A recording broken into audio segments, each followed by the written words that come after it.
오픈소스 프로그래밍 도커 제 13주차 2교시를 진행하도록 하겠습니다. 전체 강의로는 제 27강이 되는 거죠.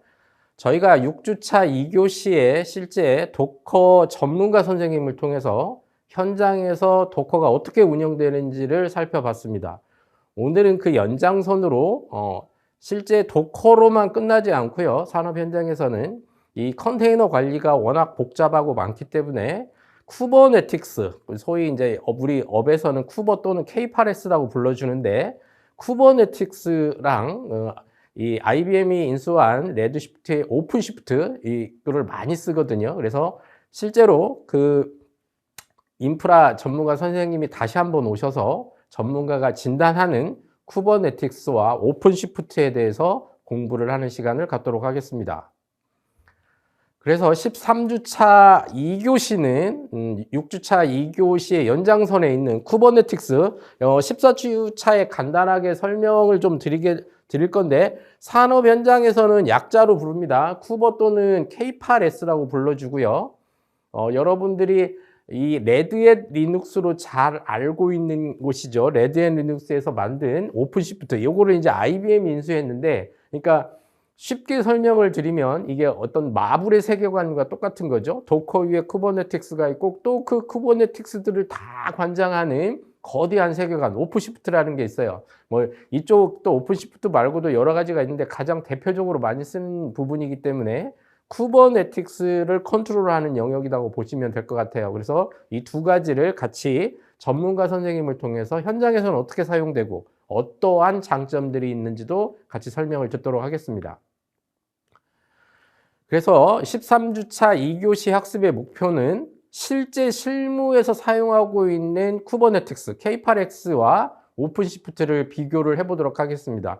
여러분들이 여기서 이제 조금 키워드, 일종의 용어를 좀 알으실 필요가 있는데, 이런 컨테이너들이 워낙 많기 때문에 컨테이너를 마치 지휘자가 지휘를 해서 잘 배치하는 것처럼 오케스트라제이션이라는 말을 써요. 그러니까 우리가 오케스트라 지휘자가 있던 지휘를 하는 거잖아요. 그러니까 쿠버네티크스가 그런 역할을 하는 거죠. 그래서 이제 도커 위에 존재하면서 다양한 컨테이너들, 물론 도커에도 도커 스왑이라는 게 있어서 이거를 뭐 HA를 한다든지 이런 것들에 대한 다 스케줄링 조정을 하기는 하지만 그보다 훨씬 더 이제 지능적으로 돌아가는 게 이제 쿠버네티크스 개념이거든요. 여러분들이 AWS 아키텍처를 조금씩 알게 되면 어떤 오토 스케일링, 자동으로 이런 어떤 스스로 셀프 힐링하는 기능들이 있잖아요. 그러니까 무슨 얘기예요? 어떤 프로세스가 죽으면 자동으로 그걸 받아서 이어간다고요. 그래서 엔드 유저 입장에서는 장애가 났다라는 사실을 모르고 있는 거죠. 시스템이 실제 장애가 나서 다른 걸로 넘어갔지만 이제 파츠라고 하는 게 실제 이동을 하게 됩니다. 이런 것들을 다 쿠버네티크스의 마스터 노드에서 컨트롤을 하는 거거든요. 이제 이런 것들을 관리하는 게 K8S가 됩니다. 이런 부분들을 6주차 때 카카오 게임즈에서 전문가님이 오셔서 얘기를 해주셨는데, 오늘 또 역시 이 부분 K8X와 오픈시프트도 전문가 선생님이 실제 실무에 대한 얘기를 진행하도록 하겠습니다. 그래서 생각해 보실 것들은 컨테이너라고 하는 게 워낙 다양하죠. 자, 이미지를 내가 런으로 돌리게 되면 실제 컨테이너로 이제 올라가는 건데, 실제 컨테이너를 배포하는 거잖아요. 이 컨테이너들이 하나, 둘이 아니죠. 정말 많은 서비스가 있습니다. 워커노드에. 그러면 그런 것들을 관리해야 되는 거고, 그런 솔루션들이 또 존재를 하는 거죠. 그래서 실무에서는 이런 것들을 또 솔루션들이 워낙 많아요. 그래서 용어들이 요거에 대해서 별도로 관리한다. 뭐 CPSM, 그다음에 쿠버네티크스만 별도로 관리한다. 그래서 KPSM, 클라우드에 대한 전체 워커노드를 관리한다. 그래서 뭐 CWAP, 그래 용어들이 엄청나게 많이 나와요. 그래서 하나의 테마가 저희 과목에 조금 벗어나는 좀 확장된 개념이기는 하지만 요즘 뜨고 있는 게 CNAPP라는 말을 씁니다. 이것도 중요한 좀 키워드인데, 클라우드 네이티브 어플리케이션 프로텍트 플랫폼. 그러니까 실제 네이티브 클라우드에 가장 적합한 플랫폼이 뭐겠냐라는 거예요. 여기에서 바로 어떤 도커를 포함한 컨테이너 관리, 그 중에서 특히 이 K8X 쿠버네티크스를 형상 관리를 어떻게 할 거냐. 클라우드에서 일어나고 있는 모든 워크로드를 각 레이어별로 또 각 솔루션별로 다 모니터링을 하고 거기에서 보안 악기를 잡아내야 되는 것들이 최근 트렌드거든요. 그래서 이런 어떤 컨테이너 관리 솔루션도 계속 제가 말씀을 드리지만 일종의 마블 세계관처럼 진짜 방대한 영역으로 펼쳐져 있다라는 거죠. 그런 부분들을 좀 이해를 하셔야 됩니다. 쿠버네티스 딱 들어가면 클러스터링, 부하 분산 HA를 이해를 하셔야죠. 그러니까 마스터 노드와 워커 노드가 들어가 있는데, 그러니까 엔드 유저 입장에서는 장애가 난지를 모른다라는 거죠. 24시간 365일 서비스를 위한 클러스터링이라고 하는 게 들어간다. 물론 도커에도 도컴 수함이라고 있는데 수함이라고 하는 걸 있지는 하지만 실제 실무에서는 그거보다는 K8S를 훨씬 더 많이 쓴다라고 알고 계시면 좋을 것 같아요. 나중에 소개해 드리겠지만 이 컨테이너와 관련된 솔루션들은 정말 많습니다. 뭐 오픈 소스를 비롯해서 실제 제조사 벤더들이 만들어내는 실제 상용화된 프로덕트도 엄청나게 많아요. 그래서 이런 솔루션들 이게 사실은 그래서 뭐 CI/CD, 데브옵스 툴, 뭐 너무나 많은 솔루션들이 나오기는 하거든요. 그래서 상당히 많은 부분들을 좀 솔루션을 쓸 줄 알아셔야 됩니다. 특히 실무에서는 6주차에서 말씀을 드렸지만 뭐 젠킨스라든지 이런 부분들은 실제 리얼로 현장에서 정말 많이 쓰이는 부분들이거든요. 네, 커스터마이징해서 컨테이너 배포에 대한 부분들이 몇 개가 성공을 했고 몇 개가 실패했고 지금 현재는 어떻게 흘러가고 이거를 대시보드 형태로 다 보는 거기 때문에 요즘은 개발자 입장에서 이런 솔루션들을 모른다라고 하면 조금 어려움이 있습니다. 그래서 반드시 정말 실무에서 많이 쓰이는 솔루션들은 눈여겨보셨다가 필수적인 몇 가지는 반드시 쓸 줄 아셔야 되겠어요. AWS를 비롯해서 MS 애저도 마찬가지인데 이 클라우드 서비스는 무조건 이제 MSP라고 하는 것과 이제 계약을 맺게 되는데 이런 거를 우리가 매니지드 서비스라고 하죠. 그러니까 뭐예요? 운영을 위탁을 하는 거예요. 이 쿠버네티스와 관련된 게 이제 EKS, 뭐 컨테이너, 도커 이런 어떤 클라우드 전반에 가는 거를 ECS라고 하는 걸로 이제 매니지 서비스 계약을 맺습니다. 이 부분도 이제 전문가 선생님을 통해서 현장에서는 어떤 것들이 있고 각각의 장단점이 뭔지 이것도 대담 형태로 함께 풀어보도록 하겠습니다.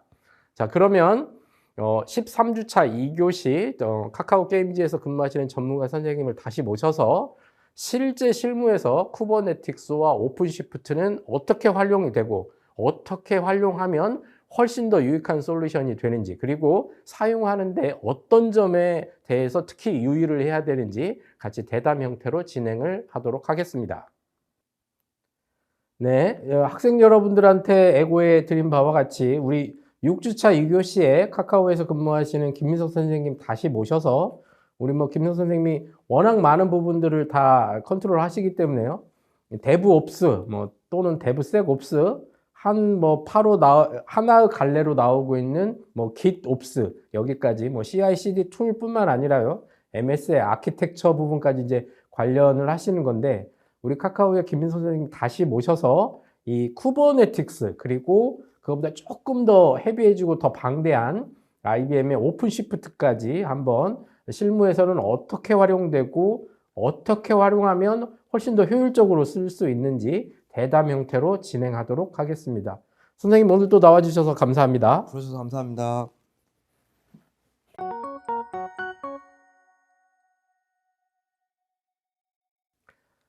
네, 첫 번째 질문 드리도록 하겠습니다. 우리 학생들이 가장 궁금해했던 질문 중 하나가 컨테이너 오케스트레이션 툴, 그러니까 뭐 도커로 끝나지 않고 컨테이너가 워낙 많기 때문에 이런 것들을 잘 조율하는 거를 이제 실무에서는 오케스트레이션 표현을 쓰는데 거의 뭐 K8S 쿠버네티스가 표준으로 정해진 것 같아요. 뭐 이게 산업계 표준이라고 해서 이제 디팩토 스탠다드라는 용어가 있는데 이렇게 쿠버네티스가 이런 어떤 오케스트레이션 툴들 중에서 이렇게 특출나게 이렇게 표준이 된 데에는 어떤 특별한 기능이나 어떤 특수성이 있어서 이렇게 됐을까요?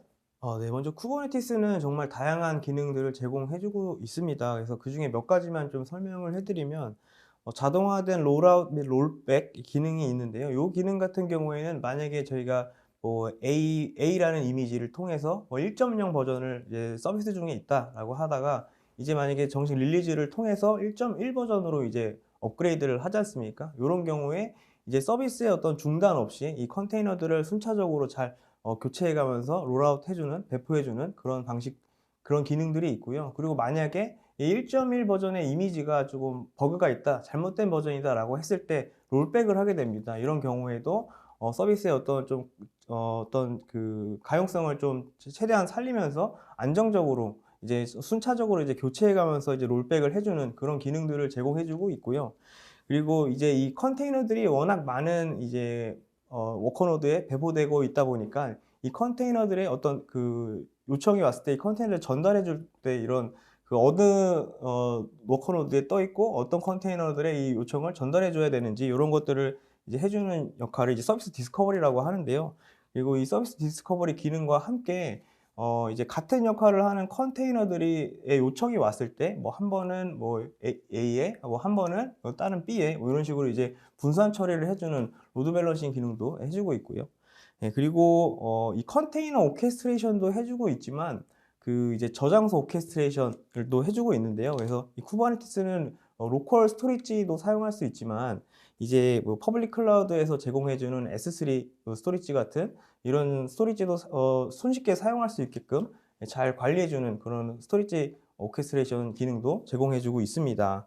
그리고 이제 자동화된 빈 패킹이라는, 사실 이것은 알고리즘인데요. 그래서 여러 개의 워커노드에 우리가 이 컨테이너를 배포했을 때 리소스 사용량이나 리소스 뭐 요구 요청량, 그리고 뭐 어떤 여러 가지 알고리즘을 통해서 적재적소의 컨테이너들을 배포해 주는 그런 그 알고리즘이 있는데요. 아무래도 이 알고리즘이 있다 보면은 마치 테트리스 하는 것처럼 이 워커노드들의 리소스를 좀 더 그 효율적으로 사용할 수 있다는 이런 장점들이 있습니다. 네, 그리고 어떻게 보면은 가장 그 핵심 기술이 될 수도 있겠는데요. 이 자가 치유 기능이 있습니다. 그래서 이 컨테이너가 운영 중에 있다가 어떤 장애를 만나서 이 컨테이너가 만약에 제 역할을 못하게 된다.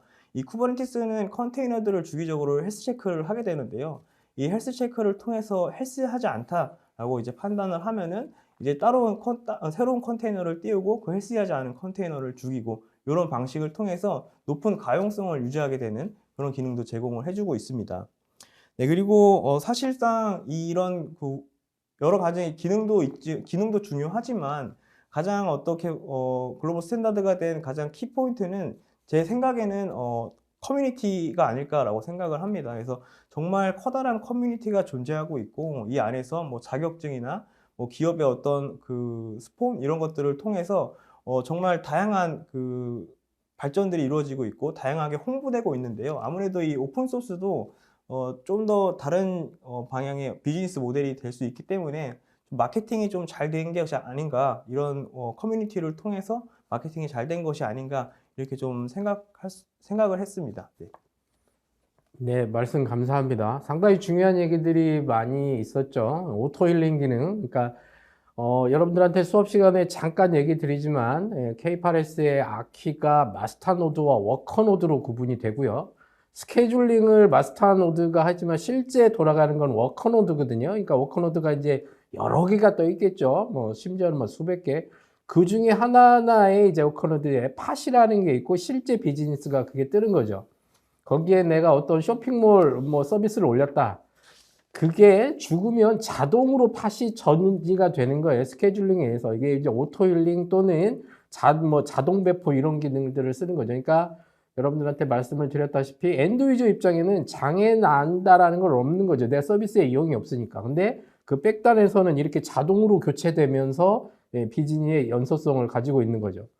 또 하나는 여러분들한테도 계속 말씀을 드리지만 이 K8S와 관련된 자격증이 상당히 요즘 최근 핫 이슈로 떠오릅니다. K8S 자격증이 있고요. 그러니까 AWS 아키 솔루션 자격증에서 끝나지 마시고 조금 더 들어가셔서 K8S 또는 이쪽에 있는 AWS 스페셜리스트까지 여러분들이 조금 취득을 하시면 이쪽에 있는 업계의 어떤 취업을 하실 때 훨씬 더 많은 큰 도움을 받지 않을까 생각을 합니다.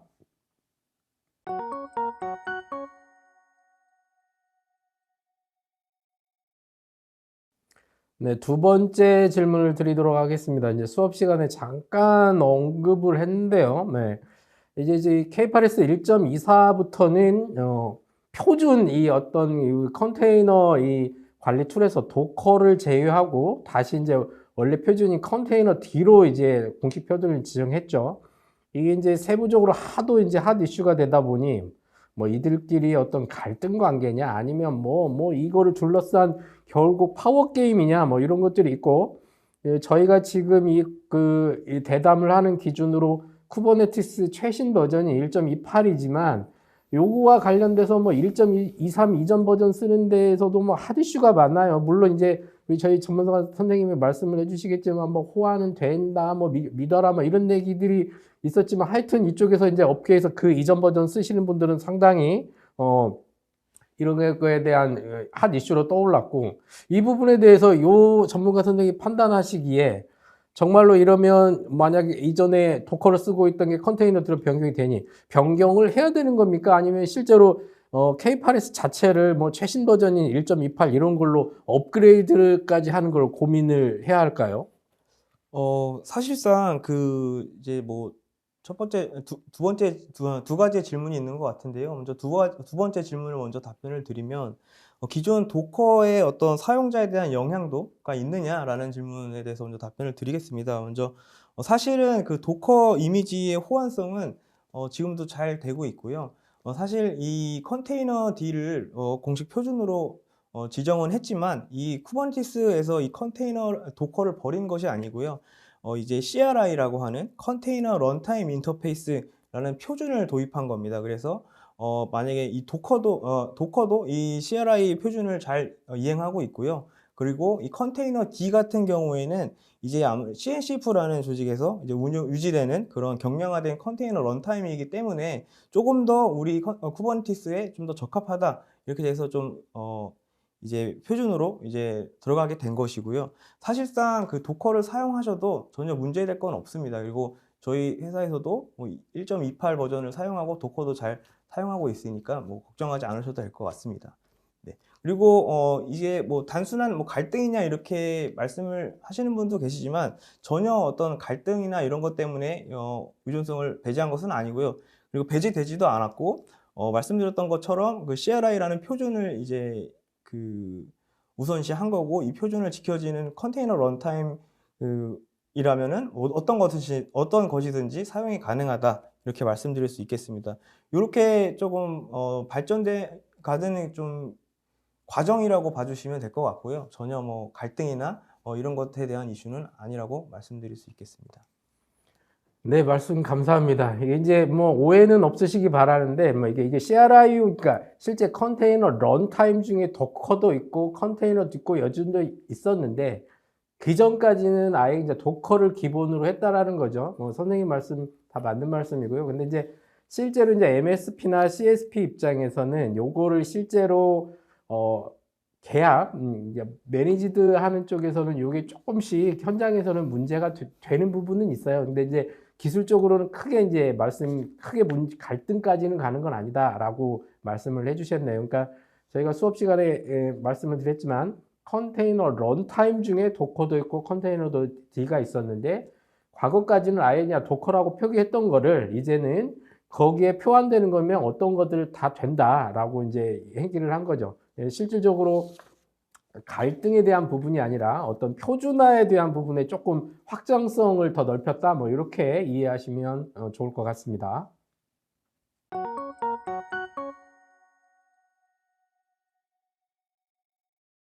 네, 세 번째 질문을 드리도록 하겠습니다.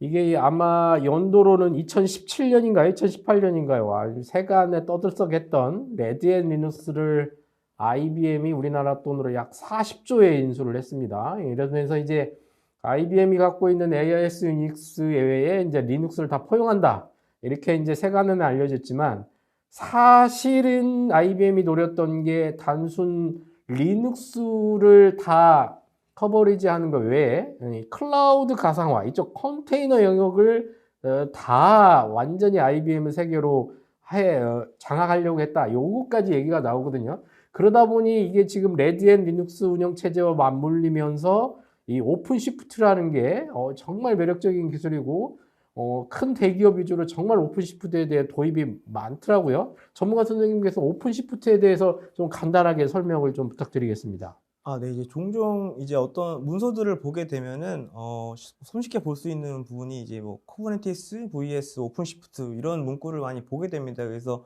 요런 문구만 보게 되면은 사실 뭐 '쿠버네티스와 오픈시프트가 다른 기술인가? 뭐 경쟁 기술인가?'라고 이제 생각을 할 수도 있지만 사실은 이 오픈시프트는 레드햇에서 개발한 컨테이너 어플리케이션 플랫폼이라고 보시면 되겠고요. 그래서 이 기업 환경에서 컨테이너를 뭐 기반으로 어플리케이션을 개발하고 배포하고 관리함에 있어서 이런 것들을 좀 잘 관리할 수 있도록 해 주는 엔터프라이즈급 솔루션이라고 이해하시면 될 것 같습니다. 그래서 이 오픈시프트 안에는 사실 쿠버네티스가 포함되게 되고요. 그래서 쿠버네티스를 만약에 설치를 하게 되면은 이 쿠버네티스는 컨테이너들의 오케스트레이션을 해 주는 것이기 때문에 이 컨테이너들을 또 개발하고 운영하고 배포하는 요런 또 일련의 과정들은 CI/CD나 이런 과정들은 좀 별도의 얘기가 되거든요. 그래서 이 오픈시프트는 요런 툴들 개발에 필요한 개발 배포에 필요한 툴들과 이 쿠버네티스를 관리하기 좀 편리한 어떤 기능들을 좀 더 이렇게 패키징해서 어떤 엔터프라이즈 솔루션으로 제공하는 것을 이제 오픈시프트라고 합니다. 네. 그래서 주요 뭐 몇 가지 매력 포인트들이 있는데요.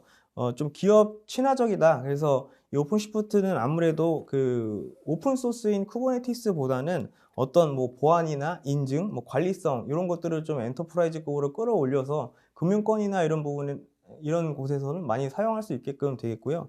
그리고 좀 개발자 중심적이기 때문에 어떤 이 개발자가 어플리케이션을 뭐 개발하고 테스트하고 이런 것들 그 CI/CD 파이프라인 이런 것들을 따로 구축해서 운영하지 않고 이 오픈시프트 안에 있는 툴들을 사용해서 운영할 수 있다. 이런 장점들이 있습니다. 그래서 다시 한번 좀 설명을 드리면은 이 오픈시프트는 쿠버네티스를 포함해서 이 컨테이너 기반의 어떤 어플리케이션을 개발하고 배포하고 운영함에 필요한 툴들까지 같이 포함된 엔터프라이즈급 솔루션이다. 이렇게 이해를 해 주시면 되겠고요.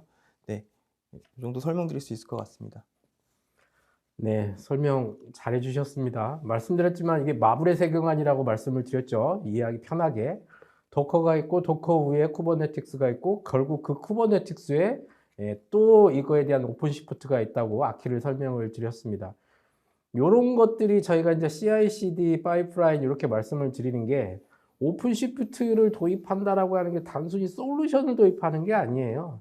하나의 회사의 조직 문화가 바뀌는 거거든요. 이런 솔루션이 들어오면서 단순한 게 테크니컬이 바뀌는 것뿐만 아니라 IT와 보안이 업무를 하는 업무 방식이 바뀌게 됩니다. 그래서 저희가 이거를 데브옵스, 데브섹옵스, CI/CD, MS의 아키가 같이 놀려 들어갈 수밖에 없다고 말을 하는 거죠. 그래서 여러분들한테 계속 중요하게 말씀드리는 거, 어떤 솔루션을 도입하면 테크니컬로 끝나는 게 아니라 일하는 방법론이 바뀐다. 따라서 조직을 어떻게 관리해야 되는지까지가 확장된다라는 거예요. 그래서 반드시 이런 그런 의미까지 확장을 좀 해주시고 솔루션을 도입하는 거에 대해서 계속 꼼꼼하게 보시고 레퍼런스도 체크를 해야 되겠습니다.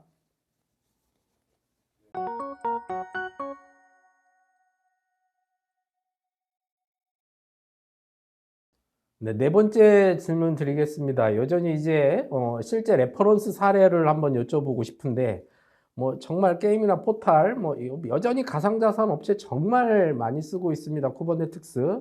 뭐 약간 또 보안적인 입장에서 뭐 땡땡 은행 뭐 이런 데 정말 오픈시프트도 많이 쓰고 이렇게 있거든요. 우리 전문가 선생님은 훨씬 더 많이 알고 계실 것 같은데 이 쿠버네티스 오픈시프트 금융권에서 도입 사례 조금 더 딥하게 들어가서 실제 운영 사례를 어떻게 하고 있는지 이 부분 좀 알고 계시면 좀 소개 부탁드리겠습니다.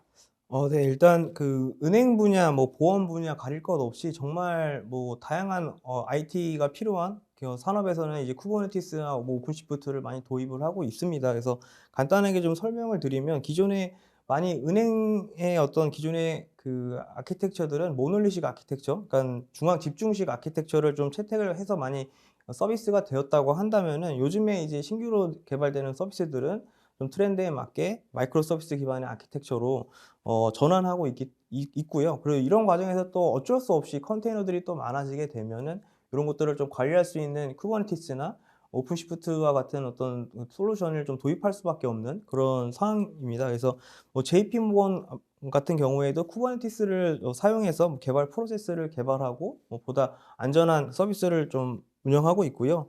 그리고 뭐 금융 보험 분야에 중에서도 뭐 미국에 있는 뭐 내셔널 와이드 인슐러스라고 하는 보험사에서도 개발 환경을 좀 현대화하기 위해서 좀 오픈시프트를 선택해서 운영하고 있다. 이렇게 좀 이야기를 들을 수 있었습니다. 예, 그리고 자산 관리 쪽에서 이제 블랙록이라고 하는 유명한 회사에서도 자체 개발한 플랫폼을 쿠버네티스 위에서 이제 운영을 해서 효율성을 좀 극대화하고 있고요. 그리고 뭐 투자 분석이나 리스크 분석 요런 것들을 요런 플랫폼들을 쿠버네티스 위에서 운영하고 있다고 합니다. 그래서 이제 뭐 오픈시프트 같은 경우에는 사실 좀 엔터프라이즈급 쿠버네티스 서비스이기 때문에 만약에 뭐 보안적인 측면, 뭐 규제나 요런 것들 때문에 조금 우리가 요런 것들을 좀 지켜야 하는 것들이 있다면은 사실 그 엔터프라이즈 솔루션을 도입해서 좀 우리의 그 노동력을 좀 줄이는 것도 방법이 되겠고요. 반대로 이제 아무래도 엔터프라이즈 그 솔루션이다 보니까 돈이 좀 문제가 비용이 좀 문제가 될 수 있겠죠. 그래서 만약에 좀 비용적인 측면에서 부담이 된다면은 쿠버네티스를 도입을 해서 요거를 좀 자체적으로 잘 운영하는 것도 좀 방법이라고 말씀드릴 수 있겠습니다. 그래서 현재로서는 뭐 금융권, 뭐 게임사 어쩌고 다 가릴 것 없이 뭐 다양한 도입 사례들이 있는데요. 사실은 이제 좀 비공개인 경우가 많습니다. 그래서 뭐 보안상의 이슈 때문에 뭐 비공개로 이제 많이 운영되고 있는데요. 뭐 이런 것들은 이제 기업의 업계 보고서나 요런 것들을 통해서 이제 뭐 접하시는 방법밖에 없다고 말씀드릴 수 있을 것 같습니다. 네, 말씀 감사합니다. 정말 쿠버네티스 많이 쓰고 있고요. 특히 이제 오픈시프트 대기업 위주로 많이 쓰고 있습니다.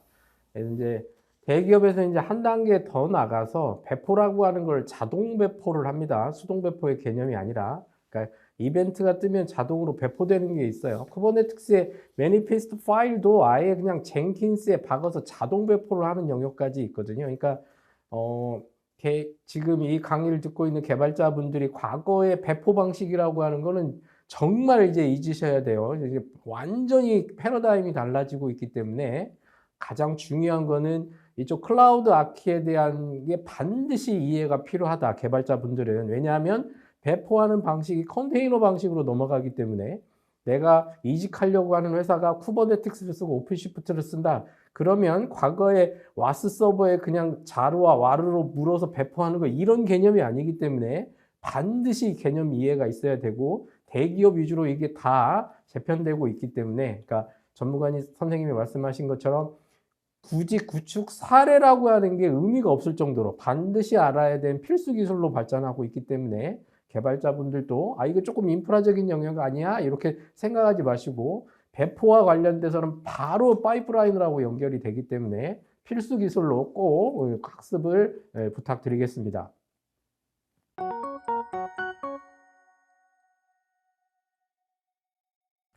예, 마지막 5번째 질문을 조금 드리겠습니다. 이게 좀 학생 여러분들한테는 조금 어려울 수 있는 얘기고요. 네. 결국 레가시에서 클라우드 아키로 넘어간다. 정말 뭐 체크할 요소도 많은데 실제 클라우드로 아키로 넘어왔는데 그걸로 끝나지 않고 결국 쿠버네티스 오픈시프트를 또 도입해. 결국 이거는 앞에도 말씀을 드렸지만 단순히 솔루션을 도입하는 게 아니라 IT 부서나 보안 부서가 일하는 형태가 다 바뀌어야 되는 것들이잖아요. 회사의 조직 문화가 바뀌어야 되는데 이런 플랫폼을 도입하고자 할 때 결국 실무자는 약간 또 이런 걸 해야 되나 이렇게 반대 입장도 있을 거고 CI 관점은 조금 더 높게 볼 수도 이렇게 할 것 같은데 조금 더 CIO 관점이 조금 높은 레벨과 정말 이거에 맞닥뜨리는 실무자 관점으로 이렇게 나누어서 설명을 한번 부탁드리겠습니다. 네. 일단 컨테이너 오케스트레이션을 도입한다는 것 자체가 좀 기업의 그 IT 전략에 좀 중요한 영향을 미치게 되고요. 그리고 이제 CIO의 입장과 실무자의 입장에서 좀 나누어서 생각해야 될 부분들이 있는데요. 먼저 그 CIO 입장에서 관점에서 먼저 확인해야 될 부분들을 먼저 말씀드리면 이 그 컨테이너 오케스트레이션 솔루션을 우리가 도입하는 게 우리가 가고자 하는 비즈니스의 그 목표와 일치하는지 먼저 요런 것들이 좀 검증이 돼야 되고요. 우리가 그 꼭 고가용성의 서비스를 해야 된다. 스케일이 자동으로 이렇게 늘었다 줄었다 해야 된다. 요런 것들을 꼭 보장해야 되는 서비스라고 한다면은 이 쿠버네티스나 오케스트레이션 툴을 도입하는 것이 맞지만, 아무래도 그 이걸 도입하게 되면 관리 포인트가 늘어난다는 것이기 때문에 비용이 또 늘어나게 되거든요. 그래서 이 비즈니스 모델과 맞는지 이 적합성을 먼저 한번 확인을 해 보셔야 되고요. 그리고 말씀드린 것과 같이 이 비용이 증가하게 됨으로써 우리가 그 얻을 수 있는 이익, ROI를 계산을 해야 되는 부분이 좀 있는데요. 투자 대비 우리가 이 수익을 거둘 수 있는지, 우리가 이 쿠버네티스를 도입함으로써 들어가는 비용과 우리가 얻을 수 있는 수익의 어떤 이게 좀 상회하는지, 이익이 상회하는지에 대해서 좀 먼저 판단을 해 보실 필요가 있을 것 같고요. 그리고 이 쿠버네티스 오픈소스 기술을 도입함으로써 좀 뭐 보안 이슈나 뭐 규제 이슈에 좀 이렇게 같이 따라오게 된다라고 하는 것에 대해서도 한번 더 고민을 좀 해 보셔야 되는 부분이 있고요.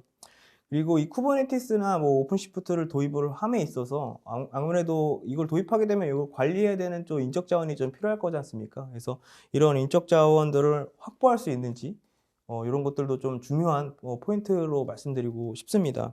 그리고 교수님께서도 계속 강조하셨던 것과 같이 이 오케스트레이션 툴과 오픈시프트와 같은 이제 그 엔터프라이즈급 솔루션을 도입함으로써 이제 그 조직은 어떤 이 개발 프로세스나 사용하는 도구에 대해서 이런 것들이 전반적으로 더 변화하게 됩니다. 그래서 이런 변화에 대해서 관리할 수 있는 그런 계획들이 수립되어 있는지 이런 것들도 좀 따져봐야 될 그런 문제고요.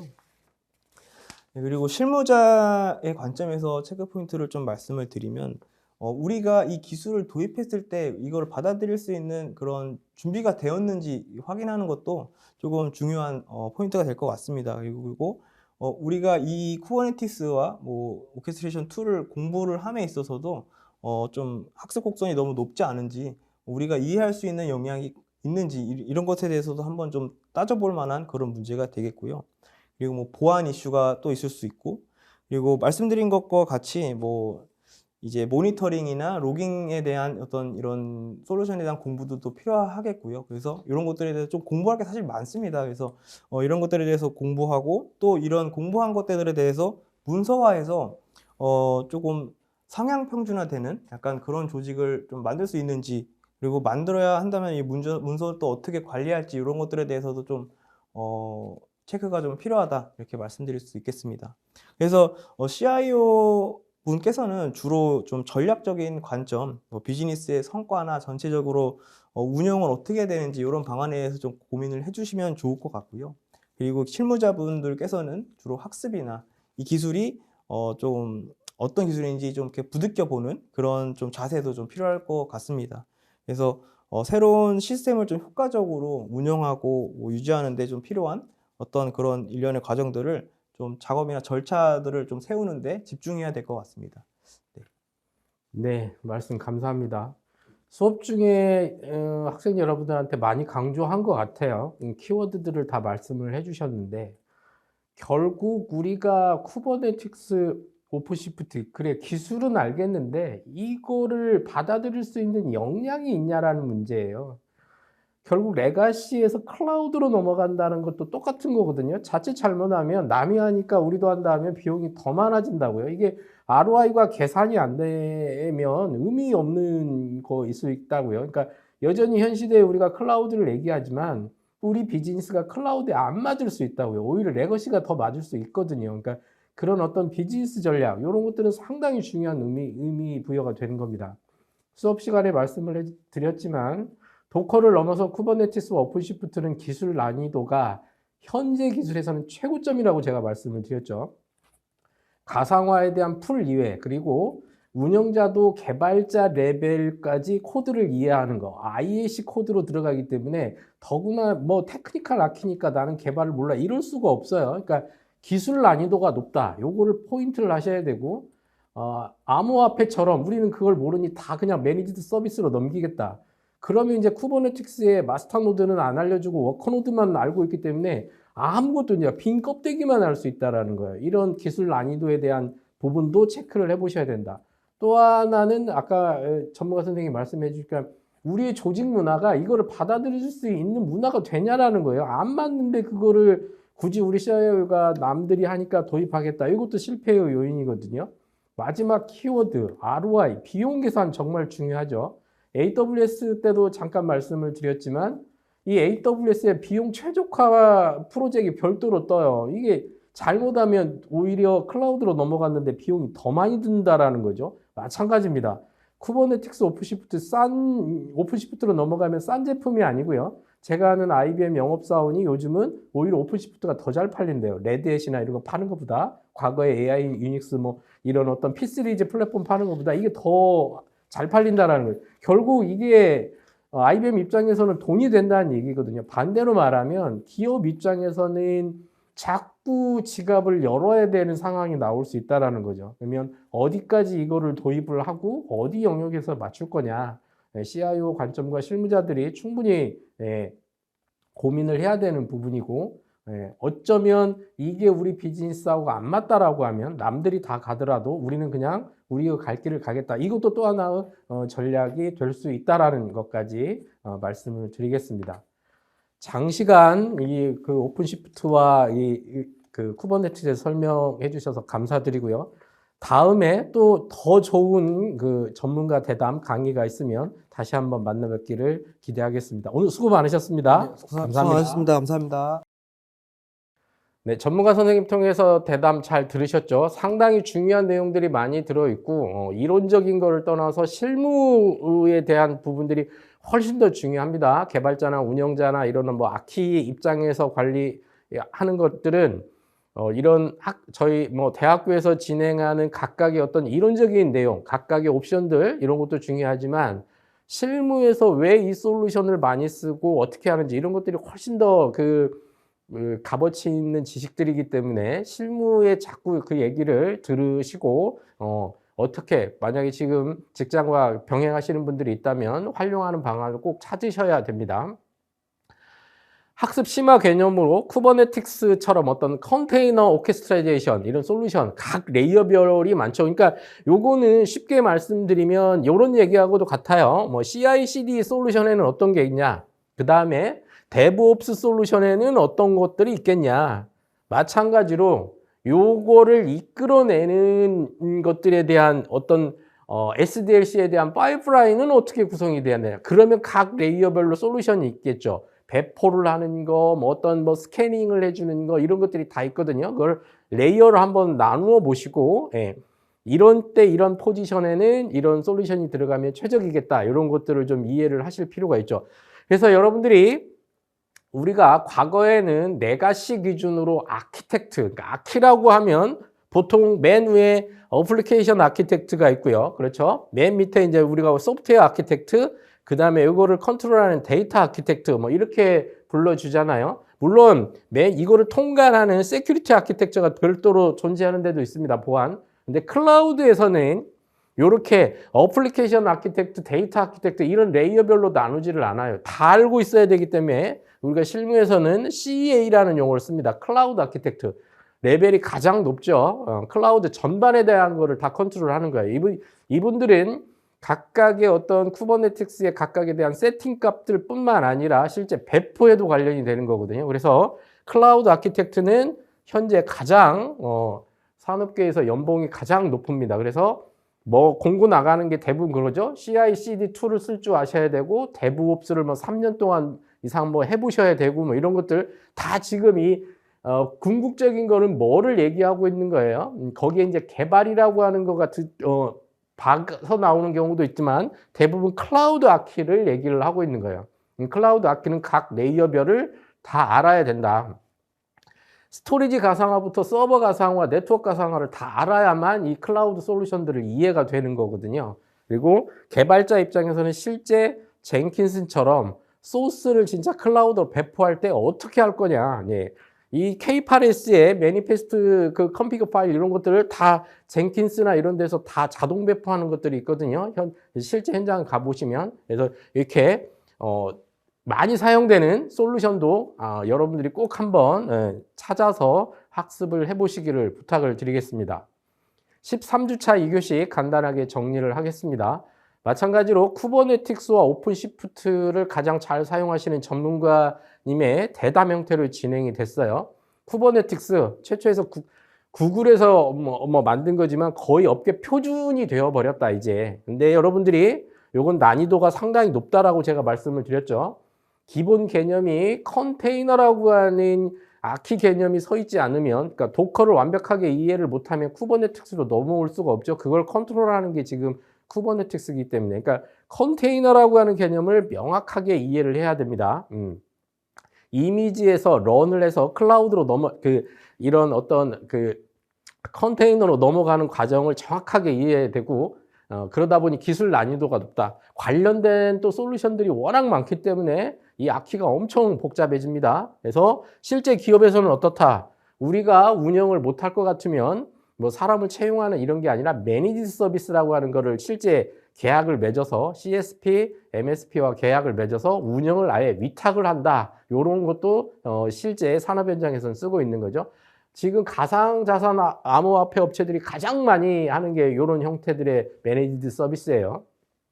두 번째는 오픈시프트, 그러니까 또 다른 세계관이라고 했죠. 완전히 이제 쿠버네티스도 하나의 밑 하위로 놓고 전체를 아우르는, 마치 염라대왕처럼 모든 거를 다 컨트롤하는 거죠. 오픈시프트. 물론 다른 솔루션도 있지만 은행을 중심으로 해서 오픈시프트가 많이 쓰기 때문에 대표적으로 오픈시프트를 가져갔어요. 그냥 일종의 어떤 파스 플랫폼이라고 말할 수 있는 레벨이 아니고 전체의 어떤 우리의 클라우드 아키텍처의 어떤 최고의 본질을 여기에 다 넣는 거죠. 그러면 각 레이어별로 실제 가장 밑단에 올라가는 코어 OS부터 실제 대시보드 모니터링, 데이터 독을 통한 각각의 모든 클라우드 워커로드를 한 땀 한 땀 다 모니터링 한다. 그리고 한 땀 한 땀 다 보안에 관련돼서 그거를 컨트롤을 한다라고 하는 게 오픈시프트 개념이다라고까지 정리를 하시면 되겠습니다.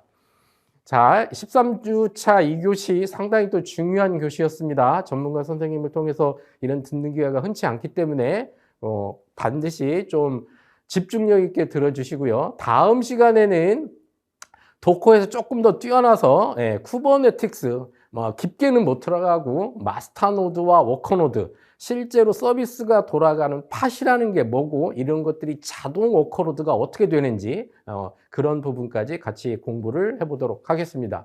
이번 주차 수고 많으셨습니다.